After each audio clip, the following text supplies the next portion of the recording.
All right, everybody, come on in the room. We got another great session for you with Miss Lindsay here, and we're going to give you guys a few minutes to come on in as I get organized. So I hope you guys enjoyed the last session. I really got a lot of benefit. I actually got my printout here still that I was looking over from the last session, so we can build upon that. Knowing your the legal rights or where that comes from, the basis of your claim comes from. That was phenomenal. So I thank Lindsay again for coming over on the last time and giving us that information. So again, we're going to whoever just came in or two people that come in, welcome. Hello.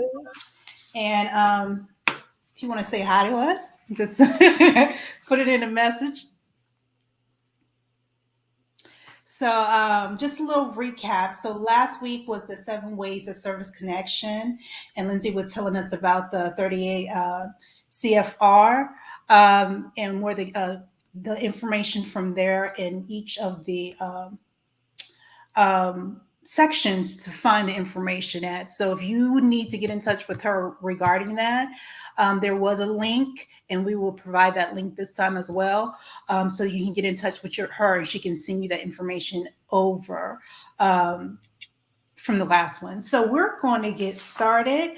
So Lindsay, look, I'm going to let you introduce yourself again, and then we're going to get into, what you need for our service connected rating.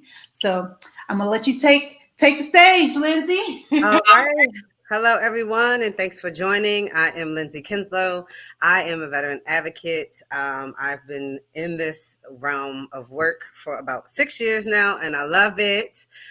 So I'm just happy that everyone's here, whether you're live or watching the replay, getting this information that is out there. It's free information. It's out there, but it is everywhere. So, I'm taking it and putting it all in one place, which is this platform. So yeah, I hope that everyone is, learning something from this series. We have one more to go. Yay. Yes. Yep. So this week we're going to talk about what's needed for service connection. So like what documentation you need. So that's a big one. A lot of people file claims and don't have the proper documentation in there, which leads to, frustration. And then, they're upset with the VA and they never try to go back and get what they deserve, right? Right. So having this information ready, available, and upfront will, help lessen that stress when dealing with the VA. I myself am a veteran, so I do know what it's like to go through the process and to fight the VA, because I did have to do that myself as well. But I also know the benefits, that you can get from being service connected. Yeah. And we deserve it, like we got injured. It's our benefit, all of them, whether it's, monetary compensation or not, we're entitled to it. And I want to lead veterans to it. So Right. that's what I do. We appreciate All it. right. So we'll get started. And first I'll just discuss on first time filer. Many veterans, no matter if you got out last week or 20 years ago, if you never filed a claim, you are a first time filer. So some of the documentation that you will need is your DD 214, because you got to prove that you are in fact a veteran. You'll need your service treatment records. That's your military medical records. Anybody that was in prior to was it 1973, records might have been burned up in a fire, and that was Army and Air Force. If it has been, if you know somebody whose records have been burnt up, there's ways to reconstruct it so it's not the end of the world for that. So, and then also you need like all pertinent medical records. So this is like x-rays. If you have any outside doctors, you want to make sure that all that is included as well. And then remember, last week, if you watched, that we talked about the service connection and what you need in order to actually get it. And so that is a current diagnosis, and from a medical professional, and then an event or injury that or disease that happened while you were on active duty service. Okay. And then you'll need a medical opinion. So a medical opinion that these actually happened while you were on active duty. Mhm. If you're married, you'll need your marriage certificate. Um, and then kids, you'll need birth certificate. You'll need a VA form 21-526EZ. Right? This is the application itself to apply for your disabilities. So you will list your disabilities on there. This can actually be filed online, Mhm. at va.gov or vet.gov, whatever they're using these days. It switches all the time. E-benefits. Yeah. So this is the bare minimum of what you need to get started on your claim, right? And so then we have increase, right? So a lot of veterans that I came across, older veterans, did not know that they could increase. So if they got out at 30%, then that was it. They never filed Mhm. another claim, you Right. know? But you can increase. So for the ones that you've got, for the conditions that's gotten worse, then you just go in, and you file for an increase. You just need evidence that it has gotten worse. So you do go in for another exam from the VA, um, Mhm. just to measure the severity of it. And then we have a new claim. So, new claim is if you're already service connected, but you want to add something. Maybe you had headaches while Yeah. on active duty, and the headaches were it's a norm for you, so you don't think about it, right? And then Mhm. 5 years later, after you get out, you remember, this actually started while I was on active duty. Mhm. So now that's a new claim, right? So you would need, the medical opinion as well, all of the documentation. So everything that you need as a first-time filer, you would need for the new claim. Now you can do a new claim and an increase at the same time. Okay. So you don't have to do two separate claims for that. That is one claim. Gotcha. Yes. And then we also have the secondary service connection. We touched on this last Mhm. live as well. So this requires a medical opinion as just like everything else, but this Mhm. medical opinion must state that it is a direct result of what is already service connected. So Mhm. I use my back as an example. My lower back, I have radiculopathy bilateral.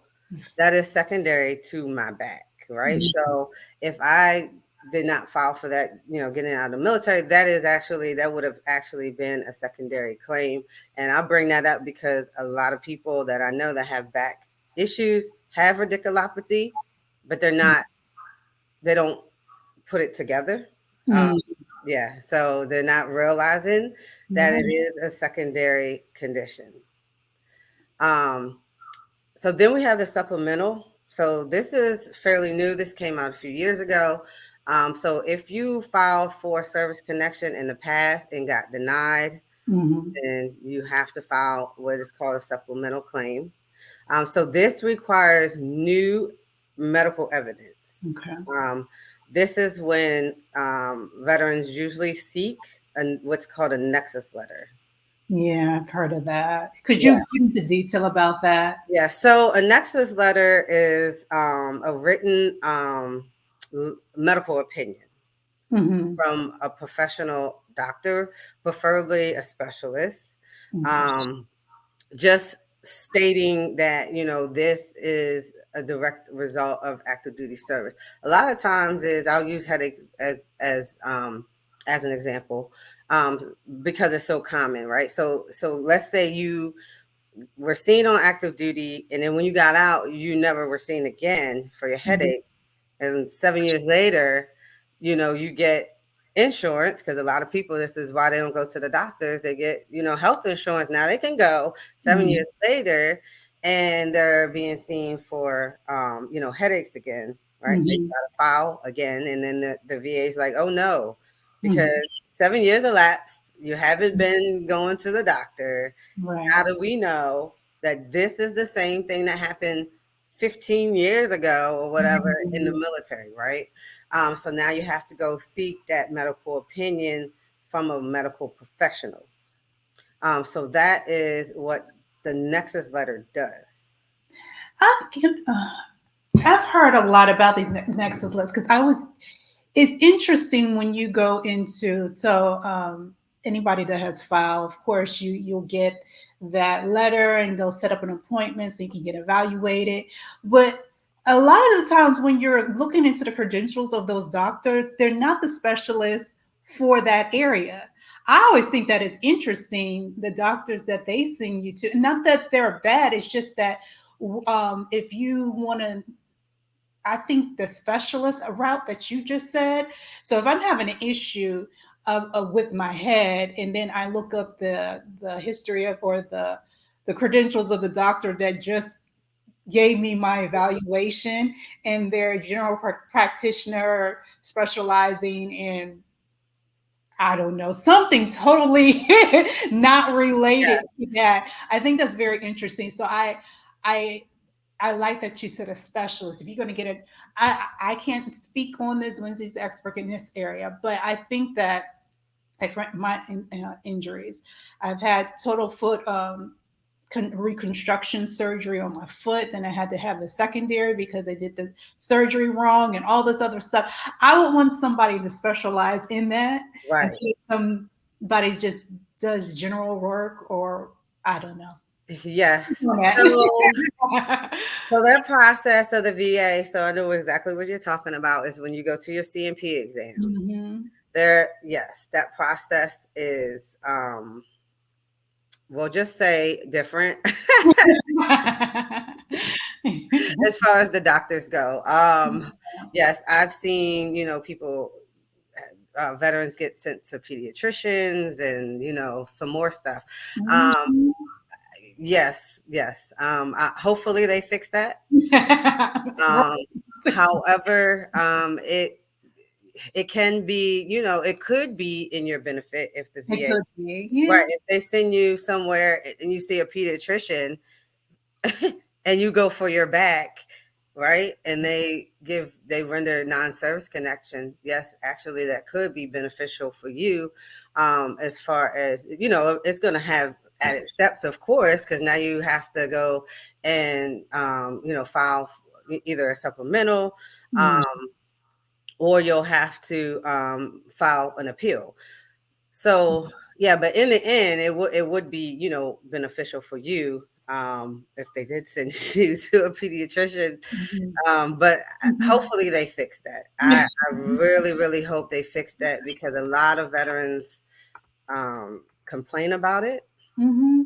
Yes. 'Cause even for me, my last one, I didn't even know what it was for actually, because when I did my supplemental, I'm not going to get all the way into, but Right. they didn't even evaluate me for what I did the supplemental for. And they didn't even have, it wasn't a real evaluation. They didn't have me take off my shoes. I was like, do you want me to take off my shoes? Like, I was like, I had to Wow. ask, well, if you want to. I was like, oh, okay, because I don't know what we're evaluating. That's what I told myself. I don't know what we're evaluating right now. Oh wow. Yeah. So it was very interesting. Yes, I've heard that too. Mhm. I've heard a lot of stories in my 6 years. I have stories for myself, but, I went through a medical board, and honestly, I prepared my own claim, so I was like, a Mhm. doctor at that point. So yeah, but when I went through the medical board, I had, a nurse practitioner that, she was very, very thorough and very, Mhm. very good. So I didn't experience, that, going through that process. Mhm. But when I got out and I was still tuggling and tussling with the VA to give me what I rightfully deserve. Right. I did go to an exam, and it was interesting. It was almost like herding cattle. It was like 20, 30 of us in the waiting room. They called our name, and we just shuttled around inside. So yeah, I did experience that part. Interesting. Yes. So, Um, so what I just covered, the supplemental, right? So I do want to touch on. I am going to expound on some other entitlements that veterans can actually file for. But first, I want to speak on a fully developed claim. okay. So, there's a fully developed claim and there's a standard claim. So, a fully developed claim is when you submit a completed packet. So Okay. your 526 is filled out, all your supporting documentation is there. You absolutely do not have to provide any other information. Okay. So that actually will expedite the process. Okay. So they don't have to wait for you the 30 days. I'm sorry, that was a fly.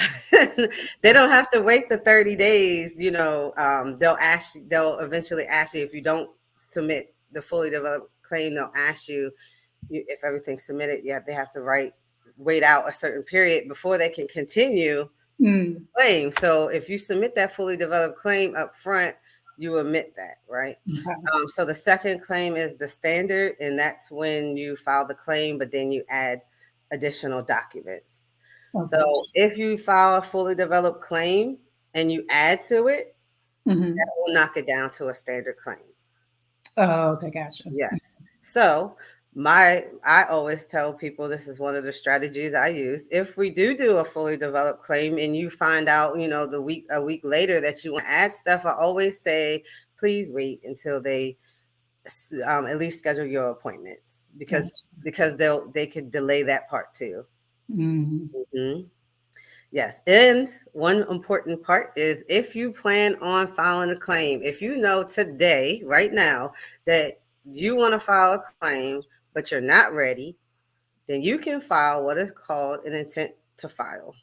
I did not know about that. So, how do you file Oh, that? yes, What does that? ma'am. So you can go on, I don't know, I'm sorry if it's Vegan, but vet.gov. Yeah, everything's compiled to eat right. benefits now. So, Yeah, e-benefits. I haven't been on in a while. I actually logged on not just maybe the other day, and it is yeah. so much more user friendly. Yeah, over the last couple of years, they've gotten better. Yes. They've Yes, gotten I was very, very surprised. I was very, very happy to see that. But when you go on to file a claim, it's going to ask you if you want to file maybe like a claim, new claim. I can't remember off top, but you'll go through that process to uh-huh. file a claim. Mhm. But then it's going to say your intent to file has been submitted. Hmm. So you can stop at that point because that's your intent to file. You're telling the VA that you intend to file a claim. So from 1 year from that date you file that, you can file the claim. So that okay, that's because I was just about to ask what the advantage is because Yes, you want to get that claim in so you if you get a rating, if and when you get a rating, you can that's your starting point. it's So yes, retroactive it's pay. retroactive pay, so that makes sense. That Yes, is good. That now that's good information. Could you repeat that for the folks? yes. So if you plan on filing a claim, if you know it in the next year, within the Mhm. next year, you can file what is called an intent to file. Okay. Yes, and I always want to point out too that I believe that a veteran should always be represented. Mm. So I strongly advise to utilize your VSOs when going through this process. But I'm giving you some information just to empower you, so you Yeah. don't have to wait these weeks to get Mhm. things moving while you're waiting on somebody to contact you and you're going back and forth with the paperwork and stuff. You can do some of this stuff on your own at home, Yeah. right?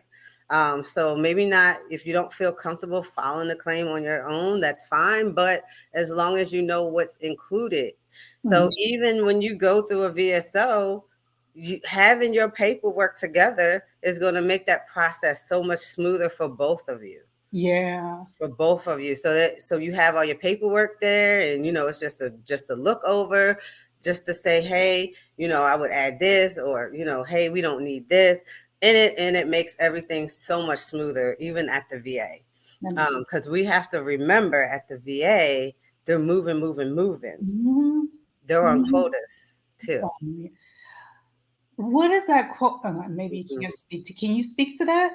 So they just have to process a certain amount per day. And I get that because you want to get things done expeditiously, especially when you're dealing with somebody's medical. But oh my God.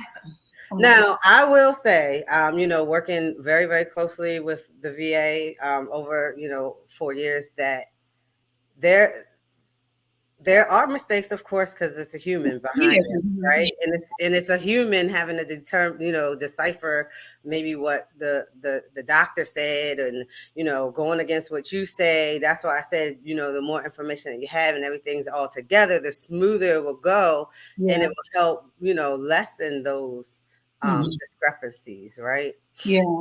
But yeah, so they do have a quota. I mean, at the end of the day, it's business, right? Business. It's all about Mhm. numbers. Any Mhm. business that's operating. So, but I do want to make that known to people that Yeah.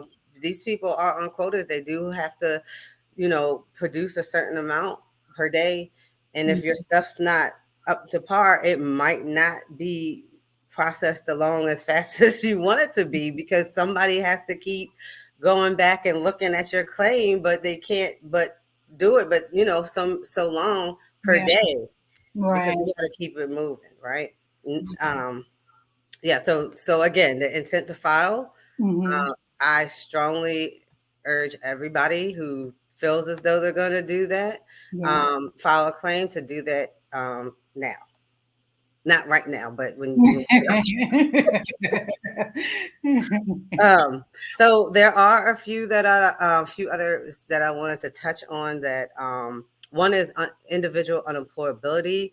A lot of people aren't aware about individual unemployability, and this is simply if you cannot hold down, if you can't find gainful, not find, but you cannot hold down sustainable employment, then you can, as long as you meet the criteria, you can file for individual unemployability. So this is when you're not rated at 100%. They will pay you out at 100%. However, you cannot work. You Yeah. can't work. You can make less than the national poverty line. Yeah. You have to look it up for who your family size and all that. Mhm. Um, but my suggestion just is don't work. Yes, because the VA, all these government agencies, over the last few years, they all talk. Mm. So just a few years ago, maybe, well, the pandemic's been going on 2.5 years now. So maybe like 3 years ago, maybe 4 years ago, they started, taking people's socials and bouncing it, and they were getting letters. And not only were they getting letters, but they were getting debts. Oh. Yes, I had one veteran came in there. Well, a lot of them came, but this one veteran was holding down a full-time security job. Ooh.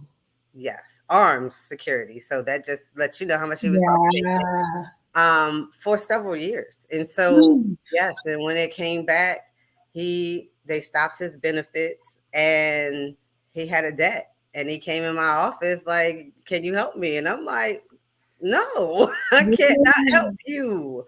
Like, you actually have this debt." So just if you file for it, just please make sure that there is no intention on working at all. Like, do not try at all. It will Mhm. catch up to you. Yeah, the Um, government, they're gonna get their money. they definitely are. I mean, I know people who, got out the military about 10, 15 years and they thought they didn't have to pay back money. Mm-mm. I said, oh, yes, that's what happens. It'll catch up to you eventually, and they're going to get their money. They're going to get They're their money. going to get their money. So another one that a lot of people don't know is the temporary 100%.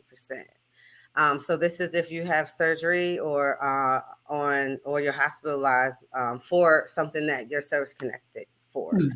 Something so like if I had back surgery, I could file, temporary 100% as long as I met the criteria. Yeah. File for temporary 100%. I'm saying this because there are a lot of people that I come across that have surgery, right? We're injured. And they don't know, and they're off for a while. I Yeah, mean, I remember the second surgery I got. I don't remember the first surgery I got it. I don't remember that. yes. Yeah. Because, I, yeah. I always tell veterans just file it, right? Because Mhm. just file it. Because it's up to the VA to say no, Right. right? And so even if it was 5 years ago, 10 years ago, we don't know. They might give it to you, right? And they might not. We don't know. So I always say file it. I've seen them 5 years, post surgery, go back and pay that retro. So I always say file it. I need to go back in my records to see that because I remember the last surgery I definitely got. I do remember because it took a little bit longer to kick in, Hmm. longer than I wanted it to because I was not working, but it finally kicked in. I don't remember that from my first surgery, but I do have to look back in my records. Yes. Because I actually first surgery I was off longer because that's when I got my full foot reconstruction surgery. So Oh, I wow. was out for a while with that. The other one was just correcting the mess up they Right. did for the first surgery. Right. Wow. Um, and the 1151 claim we actually touched on last week, but this is if the VA is negligent for your injury. So if you had went in for your left foot surgery and they operated on your right. So now you have a claim. You might actually have a lawsuit too, but we'll stick to the 1151 claim. But I would also advise you to look into both to see which one's more Mhm. beneficial. I always tell veterans that. So then we also have aid attendants. And housebound. So this is if you cannot leave the house and you have someone caring for you, like a spouse or maybe your child. Then there's an um, extra benefit for that, monetary Yeah. for that as well, that you can do, that you can file for. So, and then there's also specially adapted housing or home. So this is you do have to apply for all these, by the way, through the VA.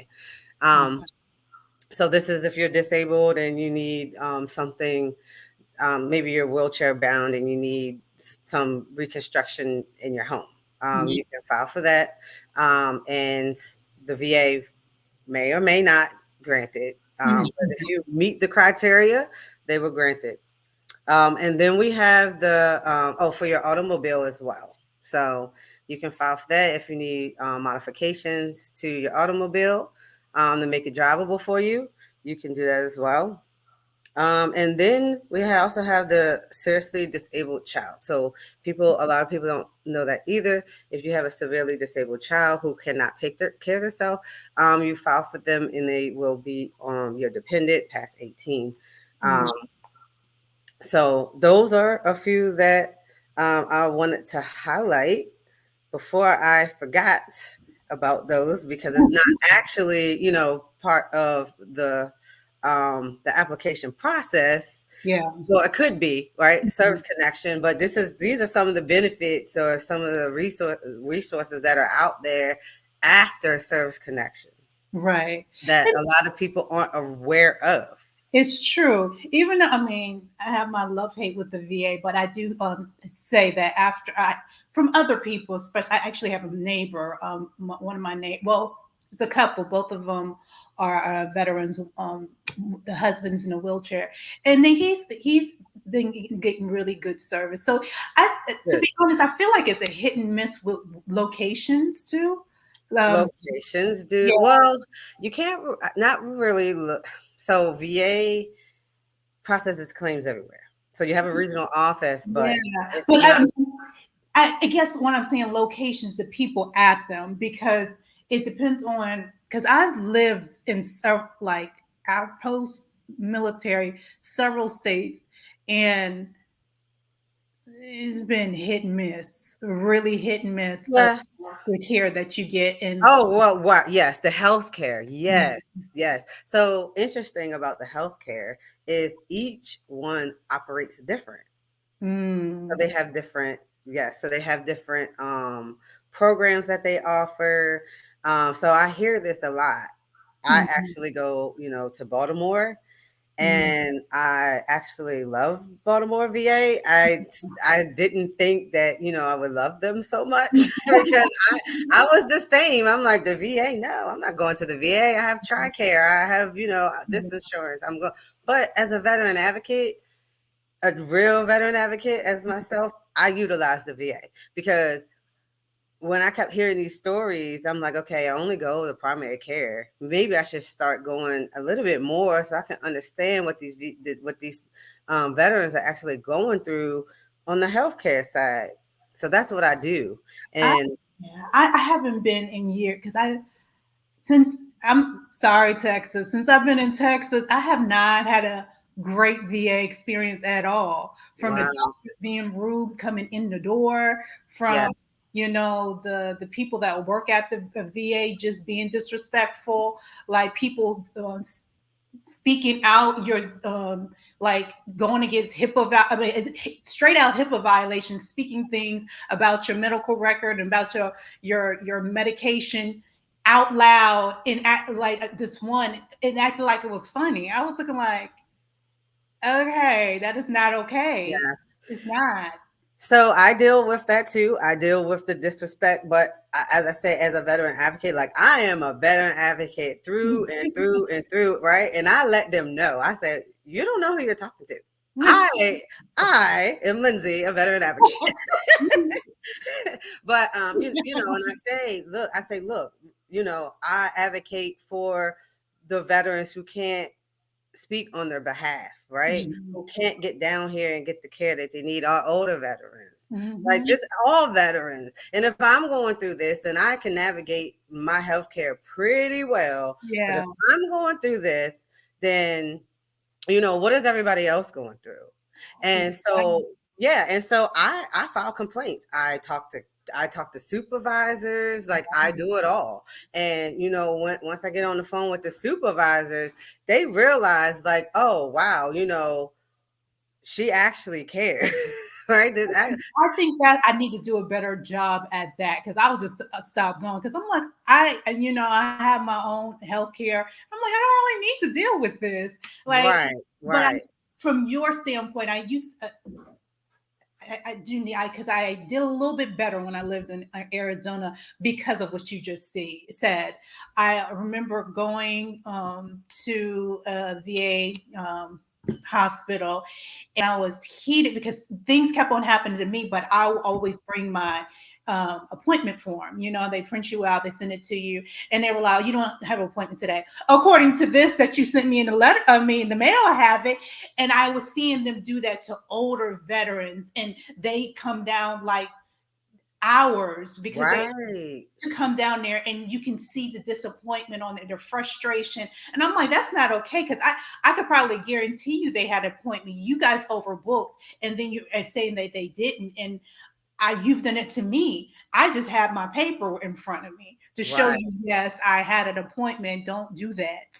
Um, but yeah, the Yeah. frustration because I did go to see a veterans advocate at that one because of the frustration I had. Because I'm like, you Yes. can't do that to our older vets, especially they'll come in on buses. They have people, Yes. come and get them, and like I said, the frustration you see on their face because they're trying to navigate a system that they're not necessarily used to, or they're coming with their elderly spouse. Don't do that to people. Yeah. Don't that is so Yeah. disrespectful. I don't like that. So yeah. So while we're talking about appointments, I do want to put this out, and I know at the end of the month we'll be talking about benefits and stuff that you can get when you're service connected. But this one here, people don't realize or know that you can file for mileage. So every time you go to an appointment, you can file for that mileage, whether it's at your VA or if you're sent, outside to another provider. So that's important because the VA, especially like care in the community or community care, I'm not sure how they're wording it these days, but if you're sent out in the community, it might not be next to you because they have to find a doctor to take that type of insurance. And it might be 45 minutes to an hour from you, like my dentist. And yes, I claim that, because I'm like, this is 45 minutes away without traffic. Because I get it. It just automatically comes. I don't have to file. But if you don't, I don't know even how they calculate that, but they'll automatically send me if I do have an appointment, the check. But if you don't automatically get that, how do you file? So they have an online option, and I don't have that, but I will next session. Because I am out of town. So I have all that information at home, actually. But you can do it online. Okay. I did mine in person because I want to make sure that I knew the process. And I tell people to do it all the time, all these years, and I've never done it. Until they sent me to the dentist. 45 minutes to an hour away. I was like, oh no, I'm following it. Yeah, and it still took me like several months, maybe 6 months to do it. What is it? Like 56, 57 cents a mile? Per mile. Yes. And yes. And it up in DC, the traffic and the like how just getting around, I was really, really, I said I have to go to this dentist. I was getting a redone root canal. I'm gonna have to go to the dentist a couple times. You're like, Run me my money. I need every little bit I can get for this. Yes. And so I one day I was at the Baltimore VA and I walked past and somebody was filling out their claim, an older couple. I'm like, man, they probably do this every time they come up here. I'm like, let me see what it's all about. So I did it. And the lady, I said, oh, well, can you give me more information? And she gave me like a whole packet. I'm like, I'm a veteran advocate. I need this information to tell other veterans. So I'll have that at the end of the month on, the website and stuff to go to and how to file that. I wonder if they still do, like at the Phoenix VA, after your appointment, you can literally go over to whatever that section is, like a cashier section. Right. And they'll pay you cash. They used to. I'm not gonna say they did it about, how was that? 7 years ago, used to live but they used to literally right after your appointment, you give them your appointment form. They'll look up your information and give you your cash right there. I don't know if they do that other places, but yeah, like I said, each VA is different. It's ran different. At the Baltimore VA, they don't do that. And if they do, I'm not aware. I haven't got to do it anymore. That would that would be nice though. It was nice. Maybe more people would start using the VA, right? I mean, and I urge people to use the VA all the time. And I know the VA gets a bad name. Even I get frustrated with the VA, but it's there for us, right? And if you don't have insurance and health insurance and stuff like that, use the VA. I gotta go because I think I need some more orthotics, especially that's right. They give me my fitted orthotics, and those are a lifesaver, especially when you have messed up feet. Right. And people will just suffer through it and not go to the VA. And I'm like, please go to the VA. Yes, it is. It's kind of, it can get stressful. And I see why people, get stressed when they think about the VA. But I'm here to try to help with that stress, Yeah. Yeah. because if you get the information, you get the knowledge, then you're more confident when you go in there and you can Mhm. navigate these processes a little bit better. Right. But yeah, anytime you're dealing with a government agency, it is gonna make you feel like, like, ooh, I don't want Mhm. to deal with this. It was created for us. Yeah. Now it's not gonna be an easy road to get to the benefits, but what government agency makes things easy, right? Right. And then you're essentially telling this the VA that they need to pay you for the rest of your life, Mhm. right?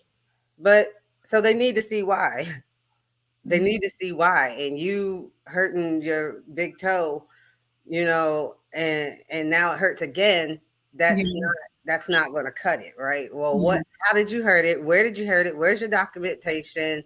Have you Mhm. been seeking treatment, these past 10 years for it? Like, there's a whole lot that goes into it. Right. It's similar to workman's compensation. You just don't say to the workman's comp, like, I'm hurt, and they start paying you. Right. Right. Yeah, actually, it's a little bit easier to work with comp, but yeah, similar to that. So I just encourage all veterans to just take a look at their benefits. Go on e-benefits or va.gov or whatever platform it's redirecting you to now. I encourage you to go on there, just take a look at it, see what's out there. Um, there's a lot out there for you. Mhm. Yeah, there's a lot out there for you, especially like chronic issues. Please Mhm. use the VA. I said I was going to set up a physical. I haven't had a physical in a couple of years. Yes. So I mentioned I have TRICARE, but I have TRICARE retiree, right? And I Mhm. do not, I do not pay. So I pay out of like a copay, and then they send a bill if whatever I have to pay. But what I'm realizing is the care might be similar as far as how long you have to wait. Mhm. I had a back injection last year, then I paid, I used TRICARE, and the doctor like hit a nerve or something, and my whole T spine has been, yes, my whole T spine has been, I'm pretty sure it's nerve damage at this point, So it's like, I could have went to anywhere and got that done, but I paid to get that. Yeah. Yeah. Yes, and the thing also about the VA is they're next to universities, hospitals, right? Mhm. Well, a lot of them are. At least the Baltimore one is. Mhm. They have their doctors are dual certified or dual employed. So they're working at University of Maryland and they work at the VA. Okay. Um, so I feel like I'm getting extra special care there. Right. Yeah. Yeah. So, yep. So that is pretty much it about, like what's needed for service connection. Is there anything else you wanted me to elaborate on or? No, I would, but I just want you kind of to sum up everything for us, if you could. Yeah. So what we did talk about is what is needed for service connection. So we talked about the first time filer, that you'll need your service treatment records, you'll need all pertinent medical records, that's any outside, maybe x-rays or anything. You need your Mhm. DD-14.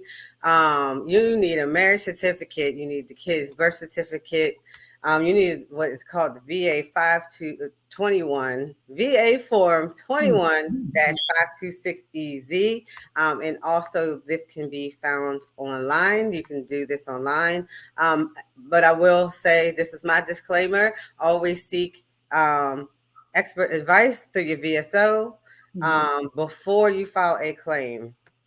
And then we have an increase. This is if something has gotten worse. You just go and ask the VA, to re-examine your disability.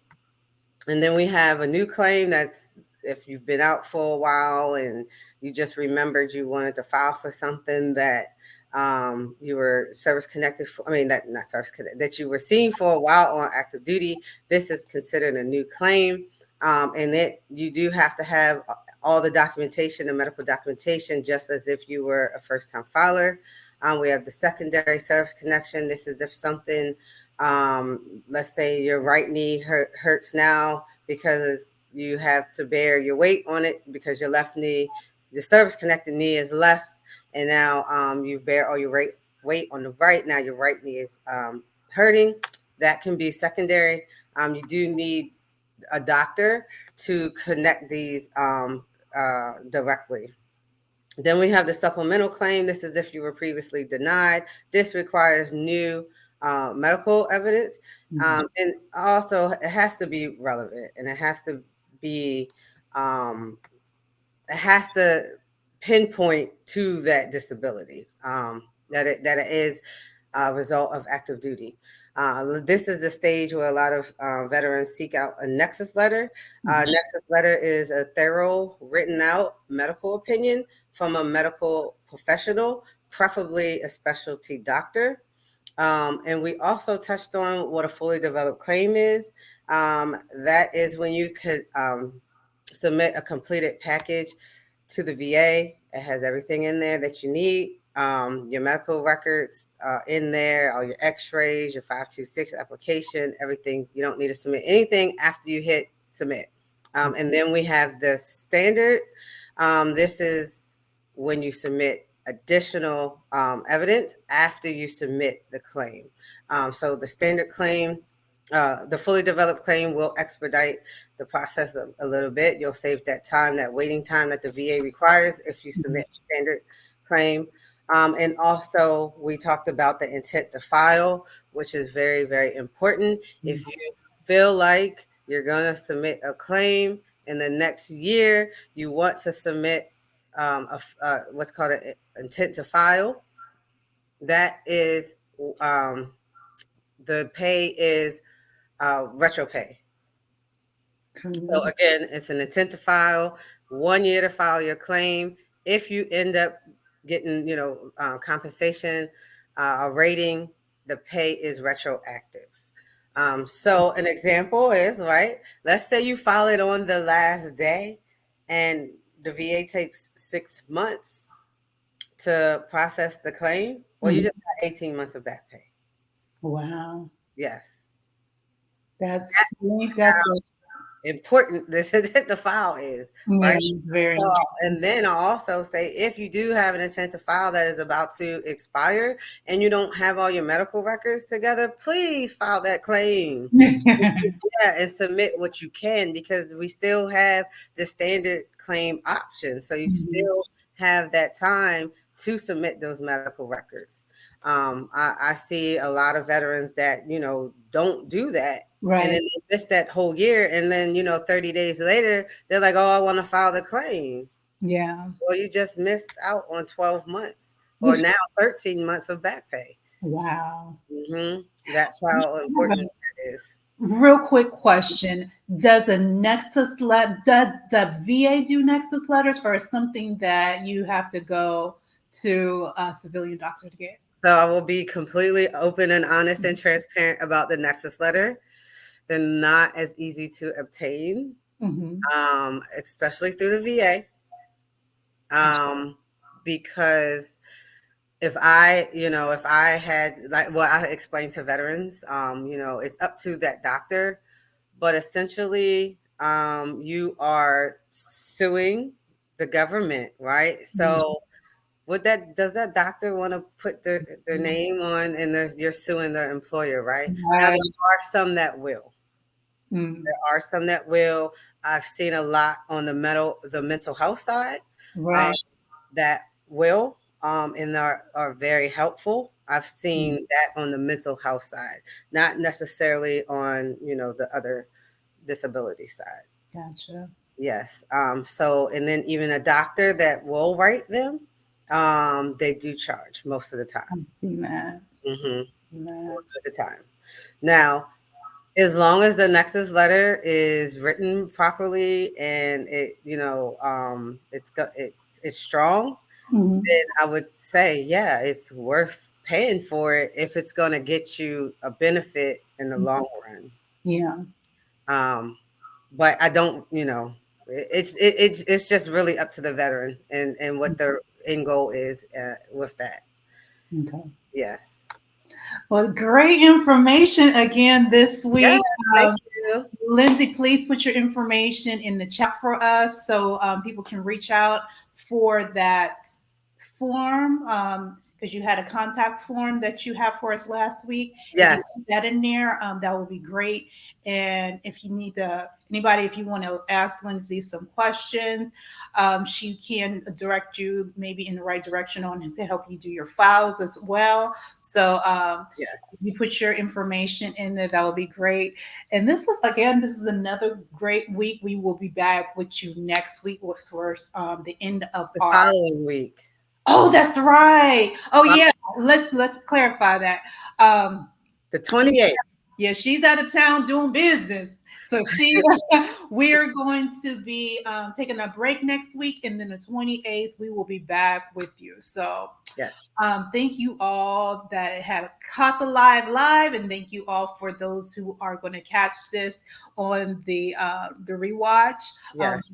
so put in your questions, likes, comments, and we will get back to you as soon as we can. Yes, and thank you again for letting me utilize this platform. You know how busy my week has been. Yes. We've been running from an event to here to do this, but I live for this. So We I appreciate thank it. you. I thank you for letting me utilize your platform. And thank you for coming on. Because again, as you see, she's out of town and she's taking time out of her busy schedule to jump on and give us some pertinent information. So again, send your questions, comments, whatever, and we'll get you some information as soon as possible. So with that being said, you wonderful people have a beautiful weekend, and we'll see you on the next live. All right. Bye.